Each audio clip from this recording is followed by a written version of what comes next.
அறிவும் ஆரோக்கியம் நீங்கள் அனைவருக்கும் அன்பான வணக்கங்கள். நான் ஸ்ரீவர்மா மருத்துவமனையின் மகளிர் சிறப்பு மருத்துவர் ஜெயரூபா. இந்த நாள் இனிய நாளாக அமைய என்னுடைய மனமார்ந்த வாழ்த்துக்களும் பிரார்த்தனைகளும். 30 வயது ஆகுது டாக்டர். ரொம்ப சோர்வாக இருக்குது. காலையில் எழுந்திருக்கும் போதே ரொம்ப டயர்டாக நான் ஃபீல் பண்ணுறேன். நல்லா தூங்கின ஒரு உணர்வே இல்லை. எப்பவுமே ஏதாவது வேலை செஞ்சுட்டு போய் படுத்துக்கலாமா அப்படிங்கிறது தான் தோணுது. நைட்லேயும் எனக்கு ஓரளவுக்கு தூக்கம் இருக்குது. ஆனாலும் டயர்ட்னஸ் அதிகமாக இருக்குது. இப்போ ரீசெண்டாக கொஞ்சம் வெயிட்டும் போட்டுட்டேன். முடியும் நிறைய கொட்டுது. இந்த மாதிரியான ஒரு காரணங்களோட நிறைய 30 வயதுகளில் இருக்கக்கூடிய பெண்கள் வராங்க. ஸோ இந்த மாதிரி இருந்தது அப்படின்னா என்ன காரணங்கள் இருக்கும்? முக்கியமாக இந்த 5 விதமான காரணங்கள் தான்.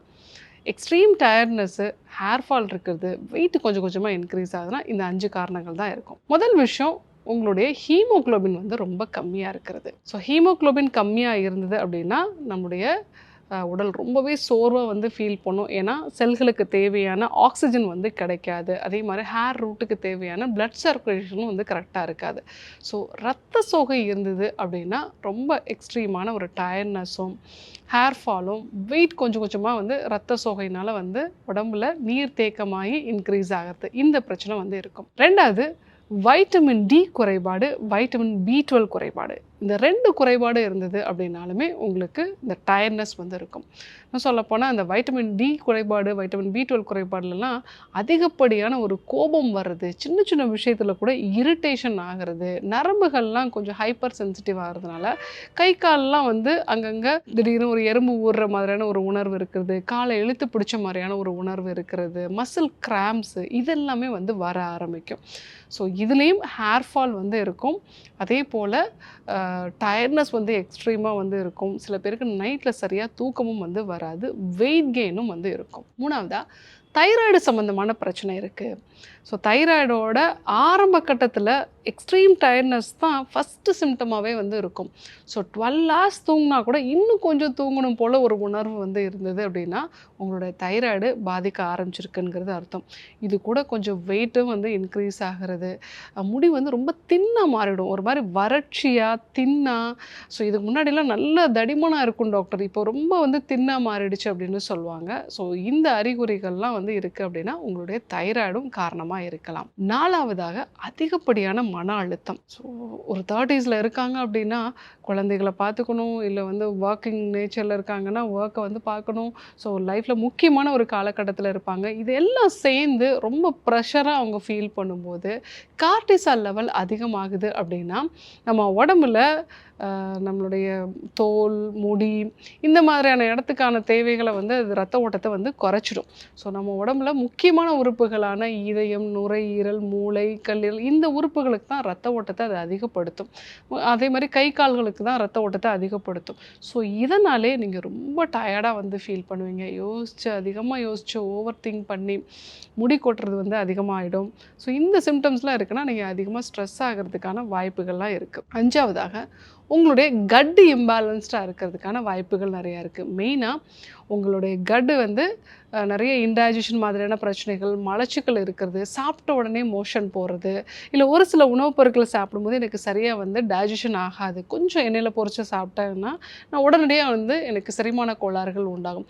ஸோ இந்த மாதிரி கட் இம்பேலன்ஸ் இருந்தது அப்படின்னாலும் உங்களுக்கு டயர்ட்னஸ் இருக்கலாம். அதே மாதிரி முடி கொட்டுறது, கொஞ்சம் வெயிட் இன்க்ரீஸ் ஆகிறது, இந்த மாதிரியான பிரச்சனைகள்லாம் இருக்கலாம்.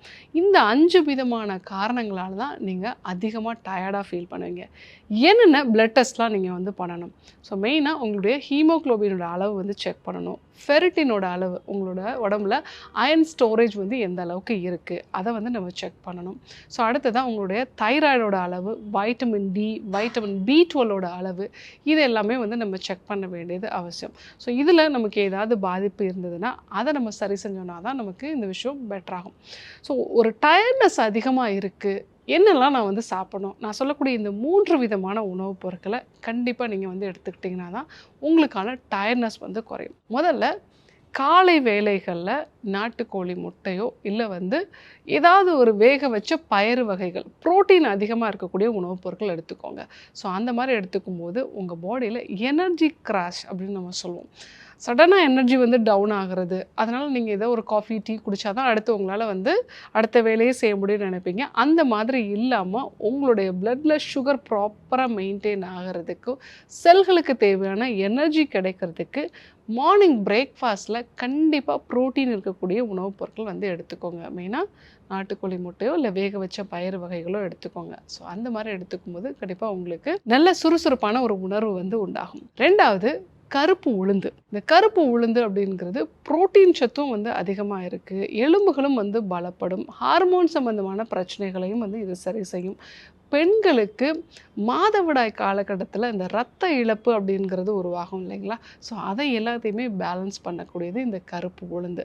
ஸோ கருப்பு உளுந்துனால செஞ்ச கஞ்சி, நம்ம கருப்பு உளுந்தை நல்லா வேக வச்சுட்டு தேங்காய் பால், அது கூட வந்து கொஞ்சம் வெல்லம் சேர்த்துட்டு இல்லை கருப்பட்டி சேர்த்துட்டு நம்ம வந்து ஒரு பாயாசம் மாதிரி கூட வந்து அதை எடுத்துக்கலாம். ஸோ அந்த மாதிரி எடுத்துக்கும் போது நல்ல ஒரு பலன்கள் வந்து கிடைக்கும். ஸோ கருப்பு உளுந்துனால செஞ்ச கஞ்சி எடுத்துக்கிட்டிங்க அப்படின்னா உங்களுடைய டயர்ட்னஸ் நல்லா குறையும். 3வதாக கேழ்வரகு. இந்த கேழ்வரகுல வந்து கால்சியம் சத்து வந்து அதிகமாக இருக்குது. அதே மாதிரி புரோட்டீன் சத்தும் அதிகமாக இருக்குது. நம்ம உடலுக்கு தேவையான நுண் ஊட்டச்சத்துக்கள்னு சொல்லுவோம். அதாவது ஜிங்க் சத்து, இரும்பு சத்து இதெல்லாம் நிறைய இருக்கிறதுனால கேழ்வரகை நீங்கள் கூழ் மாதிரி செஞ்சு ஃபெர்மெண்ட் பண்ணி, அதாவது ஒரு நைட்டு ஃபுல்லாக புளிக்க வச்சு காலையில் அந்த மோர் கூட வந்து கலந்து எடுத்துக்கலாம். இல்லை வந்து கேழ்வரகு வந்து களியாகவே வந்து நம்ம எடுத்துக்கலாம். ஸோ அப்படி எடுத்துக்கும் பொழுதும் நம்ம உடலுக்கு நல்ல சுறுசுறுப்பு வந்து கிடைக்கும். ஸோ நம்முடைய முன்னோர்கள் எல்லாமே நல்ல வெயிலில் வயல்களில் வேலை பார்க்கும்போது இந்த கேழ்வரகு கூழ் தான் வந்து எடுத்துப்பாங்க. நல்ல ஒரு என்டியூரன்ஸ் வந்து அவங்களுக்கு கொடுக்கும் வேலையை கண்டினியூஸாக பண்ணுறதுக்கு. ஸோ உடல் சோர்வு இருக்குன்னு சொல்கிறவங்க இந்த 3 ஃபுட்டையும் வந்து அடிக்கடி நீங்கள் எடுத்துக்கிட்டீங்க அப்படின்னா ஸோ உங்களோட உடலுக்கு தேவையான அந்த சத்துக்கள் கிடைக்கும். கூடுதலாக இது இரும்பு சத்தையும் வந்து அதிகப்படுத்தும். உங்களுக்கு வைட்டமின் B12 வந்து கிடைக்கும் நாட்டுக்கோழி முட்டைலாம் வந்து சாப்பிடும் பொழுது. தைராய்டு சார்ந்த பிரச்சனைகளுக்கும் இது ஒரு நல்ல உணவுப் பொருளாக வந்து அமையும்.